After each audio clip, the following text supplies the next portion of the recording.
আমি এখন কুম্ভমেলায় আছি।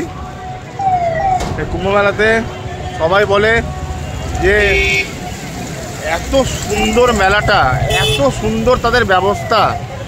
আমরা সকালবেলা ট্রেনে করে নামলাম প্রায় 6:45, নেমে সোজা হাঁটতে হাঁটতে সঙ্গমের ওখানে গেলাম।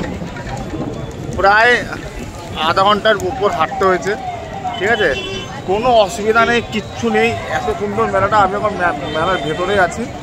হ্যাঁ, এত সুন্দর মেলাটা, সব জায়গায় ঘুরলাম, সঙ্গমে চান করলাম।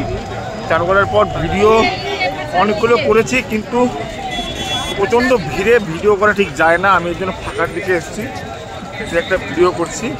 যে আপনারা যদি পারেন তো চলে আসেন, সবাই এসে মেলাটা দেখে যান। মেলাটা 26 তারিখ অবধি থাকবে। আপনারা যদি পারেন তো মেলাটাতে দেখে যান, খুবই সুন্দর। এত সুন্দর গঙ্গায় চান করে আপনার মনে হবে অনেক কিছু, মনে হবে অনেক কিছু, আপনার ব্যক্তিত্ব হবে। সব জায়গায় দেখবেন, এত আনন্দ উপভোক্তি করবেন। 140 বছর কেউই বাঁচে না। আপনারা আসেন, মেলাটা ঘুরে যান, খুব ভালো মেলা। দেখেন দেখেন পেছন দিকে সবাই ঘোরাফেরা করছে, অনেক ভালো। আপনারা আসেন।